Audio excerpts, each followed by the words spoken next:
Bem-vindo ao podcast Inovação na Veia.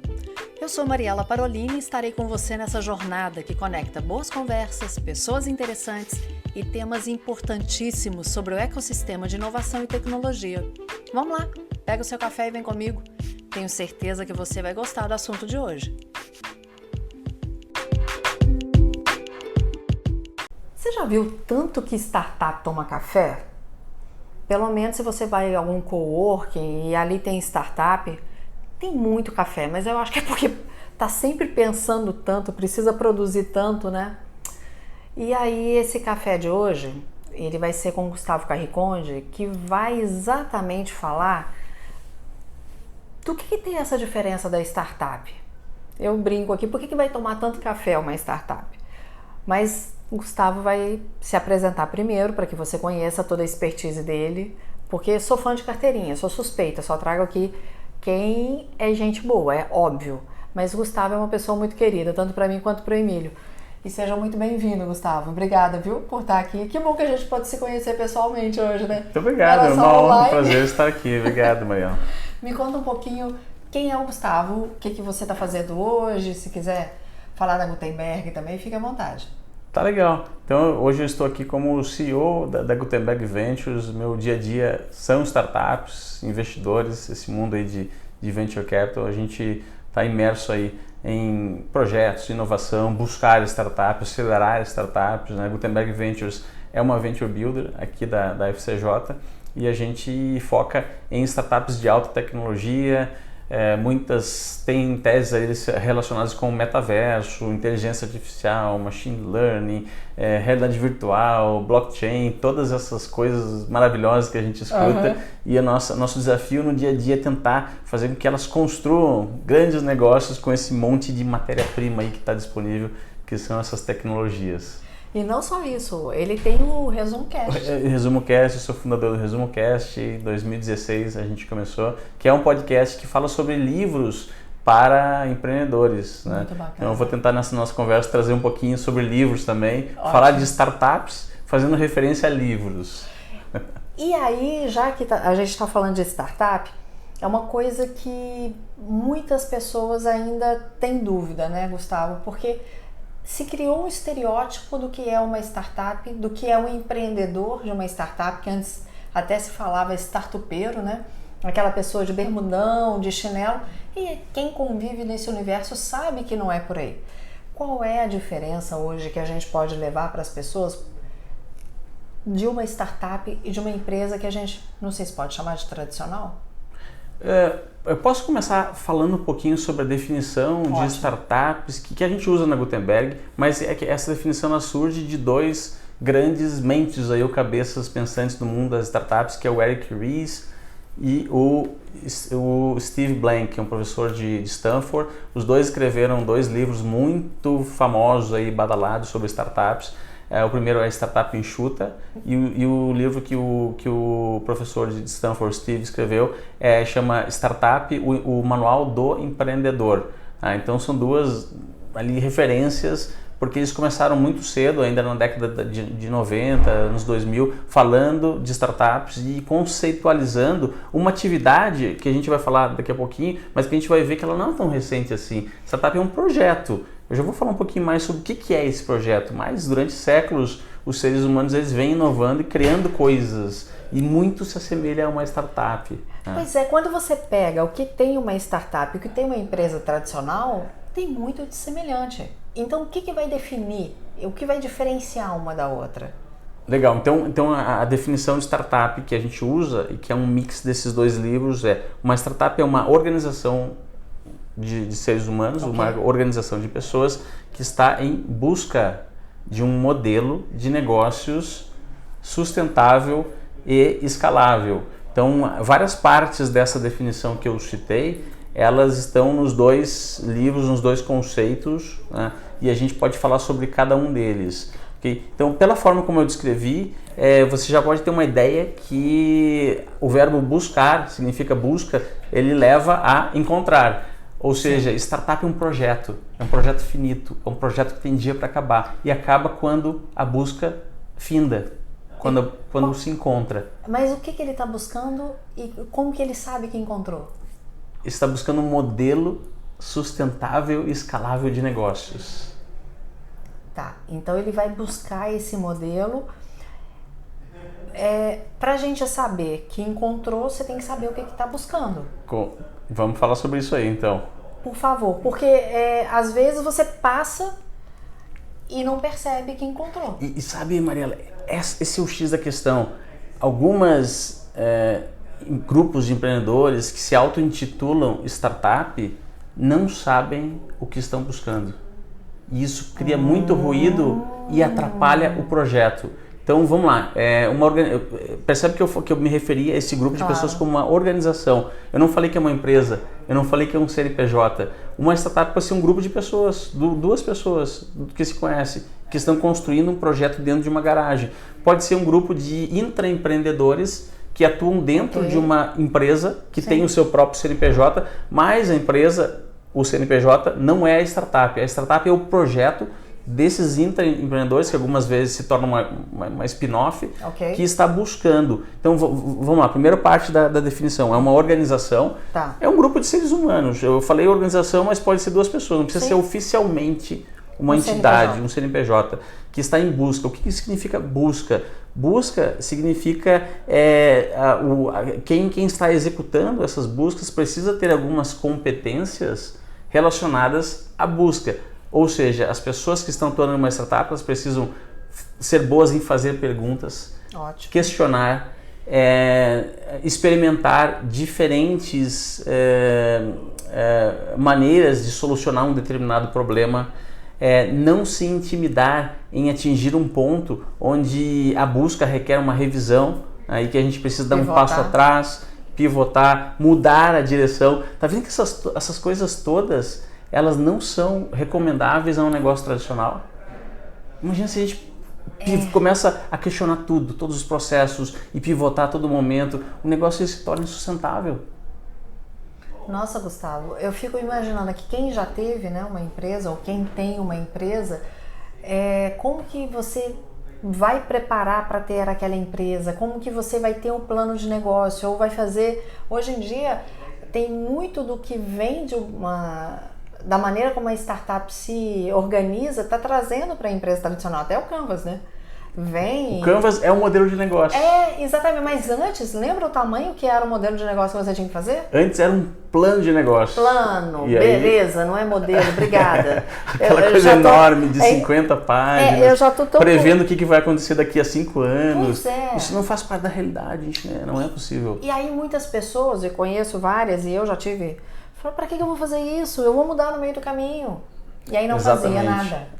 Esse é o problema, né? Não fazer nada. Então, o verbo buscar, ele implica que as pessoas que estão executando uma startup, elas precisam exercer atividades diferentes das pessoas que estão executando um negócio tradicional. Buscar versus executar. E algumas das atividades são essas que eu citei.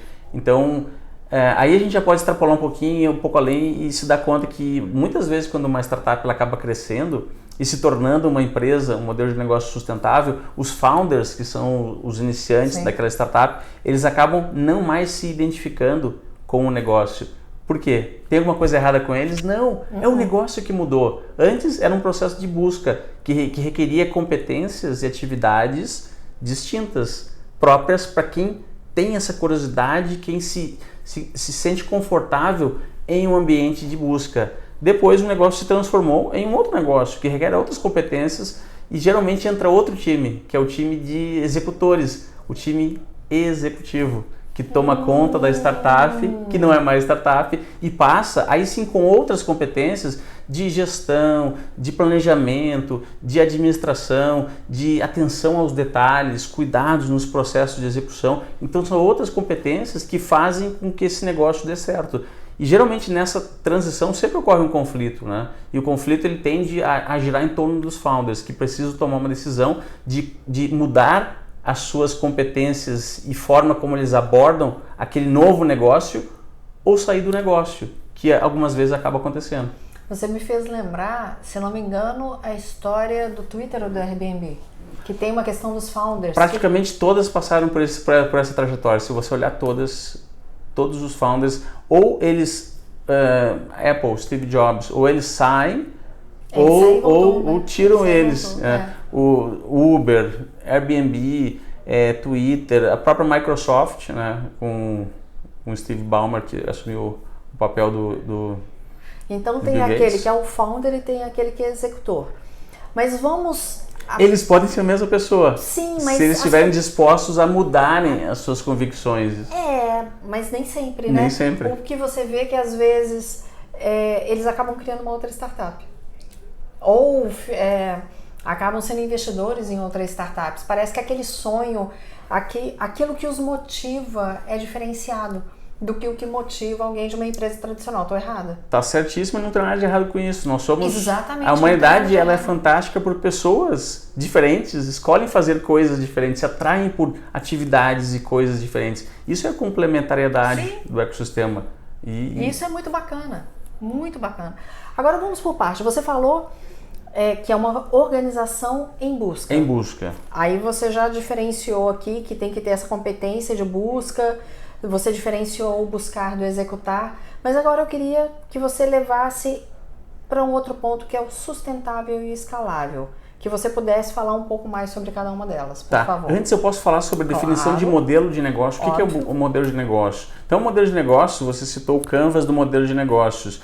Lá pelo ano 2000, um estudante de PhD de uma universidade da Suíça chamado Alexander Osterwalder, ele fez essa mesma pergunta para os seus professores, para os seus pares, o que é um modelo de negócios? E ele chegou à conclusão que cada um tinha uma definição diferente de modelo de negócio. Então ele criou algo muito inovador na época, que era um blog.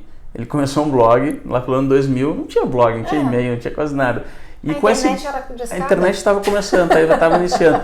Mas ele conseguiu, com o blog dele, escrevendo esses questionamentos, os artigos dele, atrair centenas de outras pessoas ao redor do mundo para responder essa pergunta: o que é um modelo de negócios? E ele viu que quanto mais pessoas tentavam responder, mais ele sentia que realmente... não era padronizado. Não era padronizado. E o Canvas do modelo de negócio, ele veio para padronizar isso. Então, o Canvas, ele tem 9 blocos. Sim.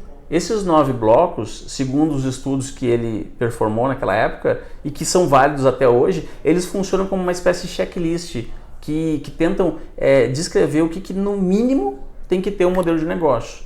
Tem que ter no mínimo 9 coisas.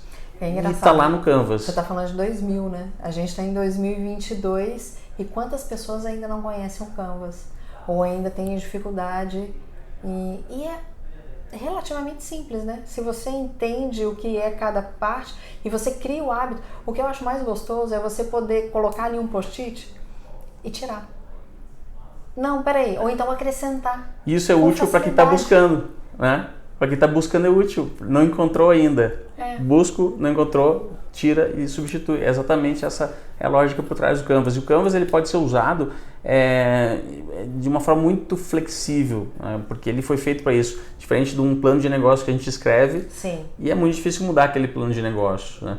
Então existem 9 componentes, 9 blocos de um Canvas de um modelo de negócio. Mas a descrição que o Osterwalder utilizou, e ele utiliza até hoje no livro dele, é que um modelo de negócio é uma descrição, é uma história, vamos chamar assim, uma narrativa de como uma empresa ou um negócio gera valor para um determinado grupo de clientes.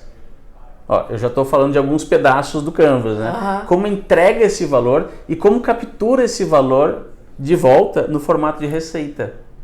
Essa é a descrição de um modelo de negócio.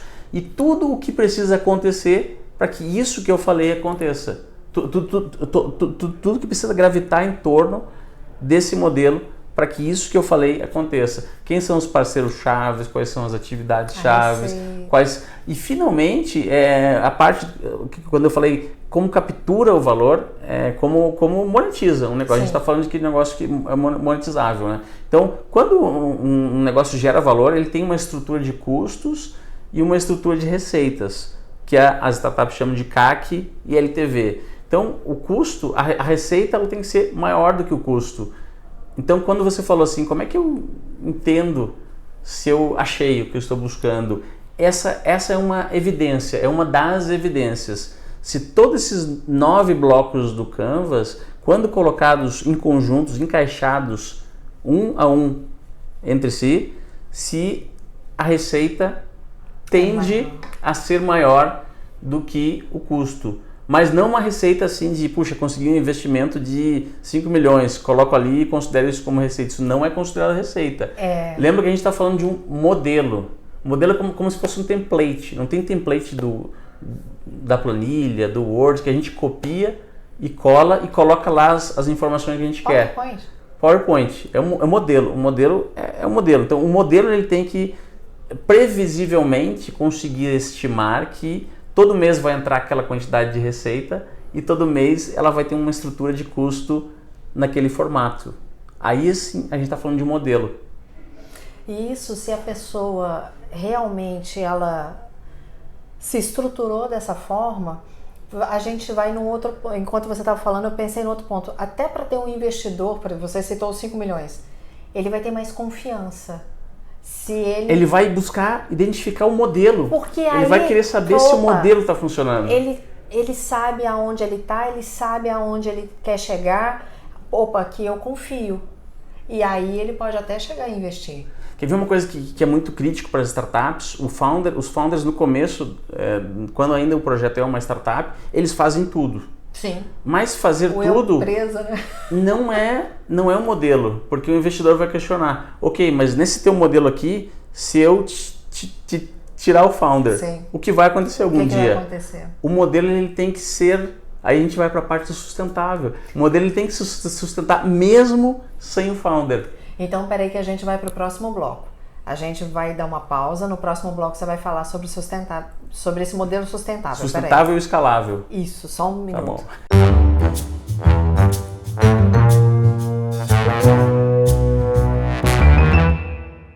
Então, Gustavo, vamos falar agora sobre sustentabilidade e escalabilidade dentro da startup. Como que isso funciona e como que esse modelo de negócio pode gerar isso. Legal, então sustentabilidade a gente falou um pouquinho, é identificar se o modelo ele para em pé. Okay. Se a estrutura de custos faz sentido, se todos aqueles blocos do Canvas eles possuem um plano de backup, então, como eu te falei, se a gente tirar o founder, a gente tem um time de vendas aqui, se sair uma pessoa do time de vendas, a gente tem um processo, um playbook para treinar e recrutar mais talentos para suprir essa demanda do time de vendas, e o modelo ele vai continuar. Se as receitas, se a gente consegue ter uma expectativa de cálculo futuros de receitas baseado no que a gente já vem tendo por algum tempo, isso são evidências de que um modelo de negócios ele é sustentável. É por isso que quando uma startup está iniciando, ela não tem modelo de negócios, né? Muitos investidores anjos já chegam para as equipes de startups e já pedem uma estimativa de faturamento. Sim. E é por isso que é tão difícil, porque as startups ainda estão buscando essa estimativa. Elas estão em busca ainda do modelo que seja sustentável. Porque há muito a questão, como que ela surge, né? Ela vai surgir por uma dor? Exato. Então, a partir daquele momento que foi detectada uma dor, que deveria ser, né? E ela deveria depois fazer o seu modelo de... É um processo, né? Essa organização, ela tem que passar por este processo. E às vezes o que se vê quer pular etapas e chegar lá na frente. Eu quero ter um investidor de tantos milhões, eu quero virar um unicórnio, eu quero ser um camelo. Ou eu quero começar uma startup que não resolve uma dor. Isso é muito crítico, Mariela, e tem muito. É uma das causas de fracasso maiores de startups. Porque virou moda. Porque virou moda ou porque não resolve uma dor real. O empreendedor ele é recompensado por resolver dores. E qual é a recompensa? A recompensa é ele ter o direito de construir um modelo de negócios sustentável. Essa é a recompensa que ele recebe. E o modelo de negócios sustentável, lembra que eu falei definição de modelo de negócio? Então é como um negócio gera valor para um determinado cliente. Quando eu falo gera valor, eu estou falando resolve uma dor.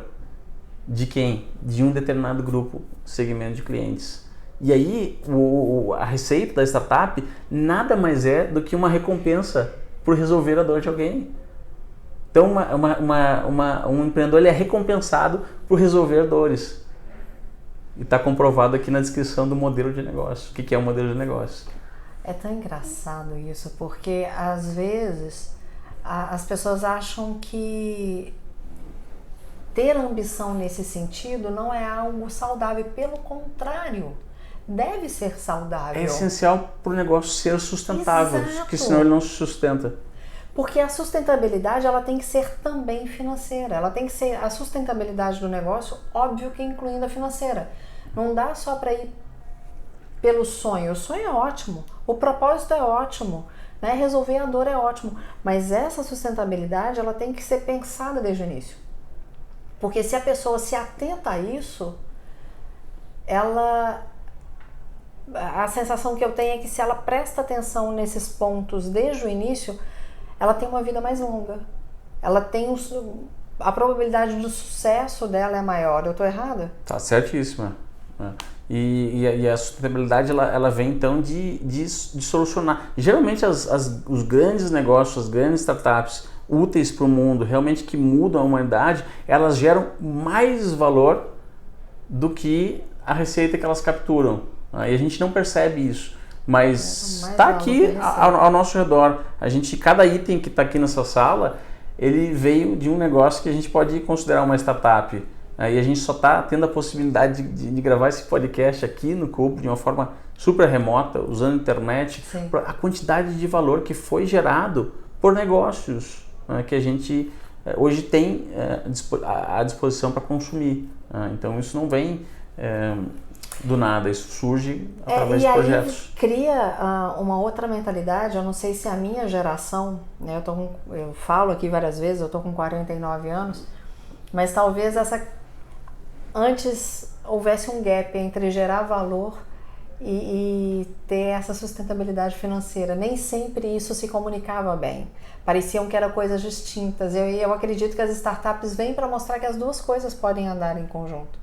Eu posso gerar um valor e eu posso ser sustentável. Talvez quem está ouvindo aqui que tenha 20 e poucos anos, né, ou beirando os 30, o que eu estou falando não vai fazer sentido nenhum. Mas para minha geração e uma geração próxima à minha, eram coisas distintas. O ganhar dinheiro nem sempre era atrelado a valor. Pelo contrário, às vezes era mal visto. Bom, e você já falou da sustentabilidade e agora tem a questão da escalabilidade. Legal, então é um dos grandes diferenciais da era que a gente está vivendo, é que com a tecnologia nós conseguimos escalar as coisas. Vamos lá, definição, eu gosto de definição, já deu para perceber, né? Então, definição de escalabilidade. Você pega o teu modelo de negócios e consegue visualizar se você consegue aumentar a receita sem aumentar os custos fixos. Aumentar a receita sem aumentar... O que eu quero dizer? Pensa na rede de hotel Hilton ou qualquer outra. Para adicionar um quarto extra na rede de hotel Hilton, é preciso contratar um arquiteto, realizar uma obra. O custo é altíssimo e, obviamente, ele vai gerar mais receita, obviamente. Claro. Para adicionar um quarto no Airbnb, o custo é praticamente zero, é muito próximo a zero. É só criar um outro perfil, colocar as fotos lá, um quarto extra. Então o Airbnb é um negócio extremamente escalável, porque você consegue escalar a receita sem aumentar muito ou nada a estrutura física do negócio, né? E isso a gente tem a possibilidade hoje, é uma grande vantagem da era que a gente vive, porque existem os bytes, a gente conseguiu transformar informação, conteúdos, marketplaces, coisas que nós fazíamos no mundo físico, até livros, compra de livros, consumo de streaming, vários produtos eles se tornaram escaláveis por causa das tecnologias que vêm cada vez mais surgindo. Então, por que um investidor ele atenta muito para esse aspecto da startup? Ele utiliza o critério da escalabilidade para identificar se aquele investimento vai ser um bom investimento ou não? Porque a gente sabe que com uma startup escalável, se o modelo de negócio ele é escalável, a gente consegue levar aquele mesmo modelo através da escalabilidade para diferentes tamanhos de companhias. Série A, Série B, Série C, Série D. Já com um negócio tradicional que não é escalável, ele não consegue percorrer rodadas de financiamento de maneira com que o valor da startup aumente gradualmente. E tem todo um jogo por trás, né? Porque tem cálculos de qual deve ser o valuation em cada uma das etapas, tem cálculo de quanto a gente deve investir em determinada etapa para levar o modelo de negócios ao próximo nível.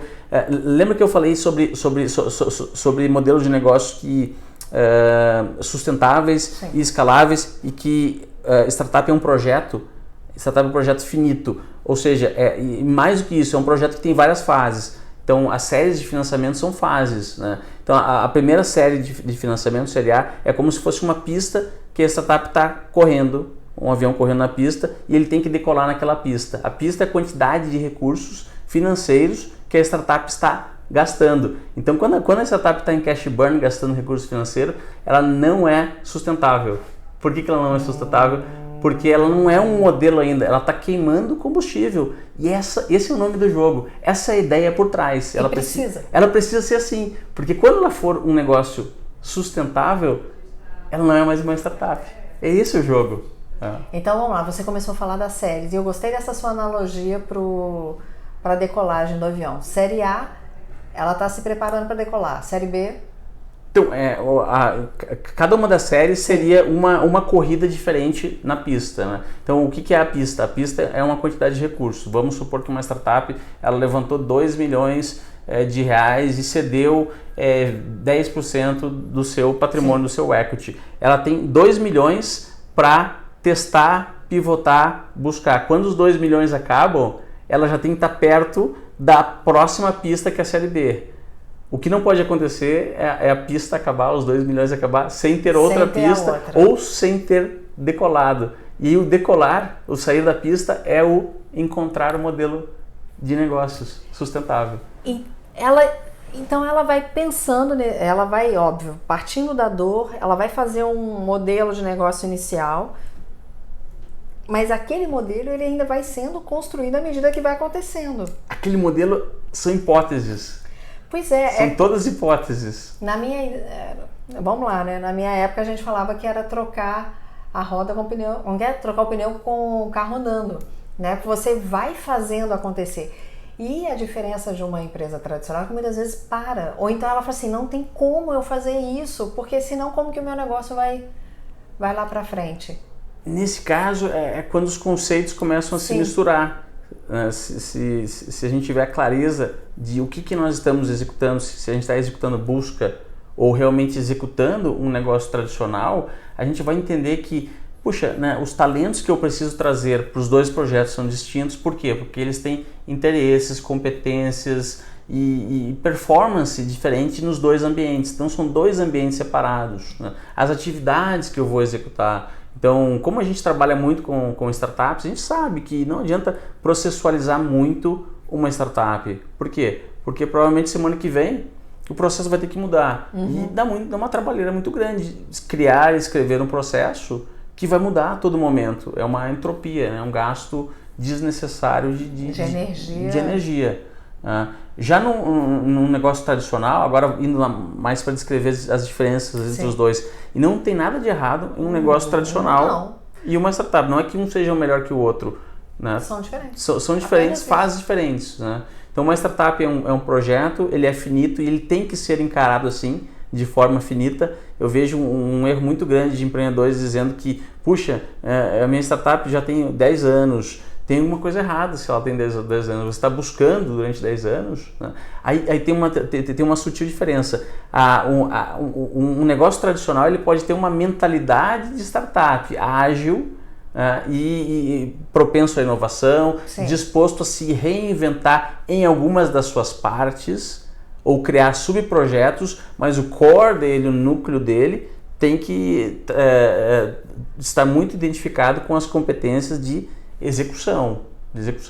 Então uma startup ela não pode durar mais do que 5 anos, por exemplo, né? E não tem nada de errado, porque algumas startups elas duram um pouco e findam o projeto. Essas são, eu costumo dizer que nunca, o fracassar nunca é fechar uma startup.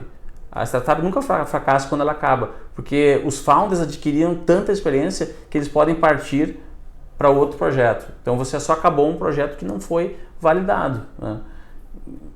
E você falou uma outra, eu estou aqui pensando numa outra fala que você trouxe, que mesmo quando ela deixa essa busca e passa para a execução, ela tem características ágeis, ela tem características tecnológicas, ela tem características que ainda dão aquele, eu não sei se a palavra seria essa, mas aquele ar de startup, né? Aquele ar de inovação e tecnologia, mas que não é uma startup. É como as crianças, elas são mais propensas a realizarem experimentações, testes, fazerem perguntas, mas o ser humano ele vai amadurecendo e alguns deles ainda mantêm aquele lado de criança, de questionamento. Excelente comparação, excelente comparação. Isso é super positivo, né? A gente fala manter a mente aberta, propenso a testar coisas novas. E as empresas elas seguem esse ciclo também. Deixar vir as minhas criancinhas, né? E aí, essa questão... E é engraçado você usar essa analogia, porque a criança tem a questão da busca, a criança tem a questão da curiosidade. Isso é inato, né? Então, manter isto é muito interessante. Nossa, Gustavo, você foi falando, eu fui tentando linkar e pensando em empresas, né? Você ia falando, eu ia lembrando de algumas startups, eu ia lembrando de algumas empresas tradicionais, lembrando da empresa que nós já tivemos, né? Quer dizer, que é da família do Emílio, uma padaria desde 1910, né? Essa padaria foi vendida em 2021. Então, assim, esse tradicionalismo na panificação, será que é possível? Será que toda empresa pode ter esse braço de inovação e tecnologia, de agilidade, né? Será que toda empresa pode ter isso? Essa mentalidade como se fosse de uma startup? Toda empresa pode, porque ao redor de uma empresa, mesmo uma padaria, um negócio tradicional, gravitam oportunidades que podem ser exploradas por projetos. E esses projetos é que são as startups. Então um projeto dentro de uma padaria, por exemplo, de criar um braço ali de delivery ou alguma coisa de pontos, digital. O projeto é a busca de uma possível nova frente do negócio que já está estabelecido. Então esse projeto se denominaria a startup. Dentro da empresa. Dentro da empresa. Isso é o intraempreendedorismo. Isso é muito bacana, porque algumas pessoas pensam assim, não, isso não cabe aqui. Cabe praticamente, sempre porque cabe, a gente tem possibilidades. Eu que trabalho com tecnologias, realidade virtual, realidade aumentada. Nossa. As possibilidades são além do que um ser humano normal consegue consumir de informações ao longo do seu dia, vai além dessa quantidade de coisas que está na nossa visão, as possibilidades que existem. É engraçado. Eu não sei quando vai ao ar o seu e quando vai ao ar um episódio que eu gravei agora com o Isaac, que a gente estava falando de algumas questões de metaverso, e ele falou, Mariela, já é possível sentir aroma. E eu fiquei imaginando aquele cheirinho do pão, sabe? Que é tão característico, né? Eu que senti isso tantos anos enquanto a gente tinha a padaria. Então, o tradicional, ele pode gerar, se você abre a sua mente para essas novidades, você vai ver o que encaixa ou não no seu tradicional. Tô errada? Tá certo. E se a gente pensar em termos de... Porque tem dois conceitos aqui distintos. Um é o modelo de negócio e o outro é a tecnologia. A tecnologia não é um modelo de negócios. Sim. Tecnologia é realidade virtual, aumentada, inteligência artificial, machine learning, blockchain. O modelo de negócios é o papo que a gente teve aqui agora. Então a tecnologia é uma matéria-prima para criar ou aperfeiçoar negócios já existentes. E aí ela cabe em qualquer um. Quer ver uma coisa, por exemplo, o modelo de negócios da Amazon. A Amazon é uma loja hoje, mas ela surgiu como uma livraria. Vendia exclusivamente livros. Eles utilizaram um modelo de negócios de uma livraria tradicional A única inovação que houve dentro da Amazon foi que o canal de entrega agora não é mais canal físico, a gente entrega livros digitais. Isso disruptou toda uma indústria e mudou praticamente a história da humanidade. Então a Amazon usou uma tecnologia para incorporar em um dos blocos, que é o canal de entrega, Sim. do seu modelo de negócios, e só isso, essa movimentação mudou toda a história da humanidade. Claro que depois veio a loja de tudo e todas as escalabilidades, a AWS, as outras coisas que vieram depois. Mas começou assim, né? Então, qualquer tecnologia pode ser usada dentro de negócios existentes para aperfeiçoar esse modelo de negócios e criar outros derivados, que são as spin-offs. E esse processo de aperfeiçoamento do modelo de negócio a gente chama de startup, que é um projeto dentro de um negócio que já está funcionando. Gustavo, muito bacana. Você conseguiu, com esse exemplo da Amazon, trazer, eu acho que fechou, assim, você amarrou o que você falou esse tempo todo, porque, poxa, livraria, né, e o que ela fez com o Kindle, né, quem aqui nunca comprou e leu? Eu não tenho Kindle, mas eu tenho no meu iPhone. Um Kindle ali baixado. E mudou hábitos das pessoas, né? Antes da Amazon, quem é que lia um livro no PDF, no computador? Ninguém podia conceber. Hoje está quase até virando um tipping point para mais pessoas lerem digital do que... Não, e é engraçado, porque eu conheço pessoas que falam assim, eu amo o cheiro de livro, né? E hoje as pessoas, mesmo aquelas que amam o cheiro do livro, elas têm o hábito de ler no digital. É hábito. As próximas gerações talvez nem tenham essa memória de cheiro de livro. Exatamente. Mas isso é muito bacana. Gustavo, nós vamos conversar ainda sobre outros assuntos em outros episódios. Eu quero... Você é uma pessoa, assim, a sua cultura me encanta, a sua maneira de direcionar, a gente tem oportunidade, até que eu não faço há muito tempo, nos encontros virtuais eu não tenho participado, né? Mas assim, sempre as suas colocações, elas são incríveis, eu comento isso com o Emílio, quanto a sua maneira de... A gente pega um assunto, você vai comendo, eu falei, gente, como ele tirou aquilo, é muito bacana, assim, é show o que você faz. Mas eu quero que você deixe os seus contatos para quem quiser te procurar no Resumo Cast, quem quiser te encontrar nas redes sociais, quem quiser te encontrar na Gutenberg, por favor, fica à vontade. Tá legal. Pessoal, estou em todas as redes, então, Gustavo Carriconde, no LinkedIn, pode me chamar lá. Tem o site da Gutenberg, gutenbergventures, tudo junto.com, e o Resumo Cast, que está no YouTube, está também no Instagram e no Spotify. Procura lá Resumo Cast ou no Google, que vai cair em algum canal do Resumo Cast. Tem algum... Como que você... Agora uma curiosidade minha, já no final. Como que você escolhe os livros para o Resumo Cast? Então essa é uma parte importante da nossa geração de valor, que é a curadoria dos livros, né? Então, na temporada atual que nós estamos executando, são autores todos nacionais, né, que têm algum livro publicado em alguma grande editora. Eu leio os livros, Sim. Tento entender a pauta dos livros, se eles se encaixam na nossa pauta, no contexto. A gente busca livros de negócios, livros para empreendedores, livros de desenvolvimento pessoal, e basicamente se o assunto é interessante, é uma ideia inovadora, traz ali ideias novas, insights, né? Então é muito do feeling também. Eu faço grande parte da curadoria, e é impressionante como no Brasil nós temos grandes autores cada vez mais, né?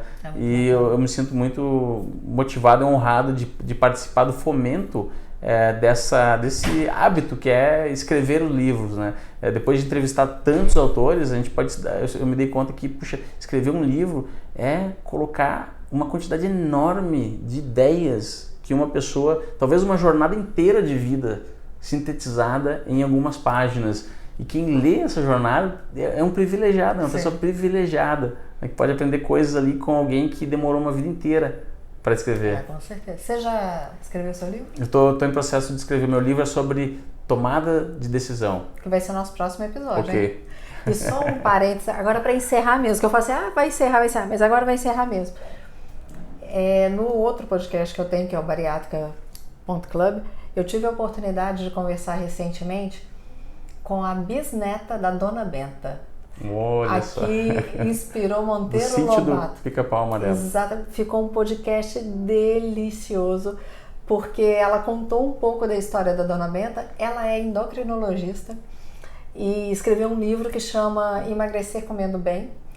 E ela tem muito da receita da Dona Benta. E é fantástico, eu me arrepio. Ó, vocês não estão vendo, mas eu fico arrepiada. E arrepiei o tempo inteiro, porque quem era a geração que assistiu o Sítio do Pica-Pau Amarelo, né? Sim. E eu falei com ela assim, o meu sonho era comer o bolinho de chuva da tia Anastácia. Ela tem os originais da avó dela, Gustavo. Os manuscritos da avó. Que legal. Então é uma história muito bacana. Depois eu vou te mandar esse podcast, você vai gostar.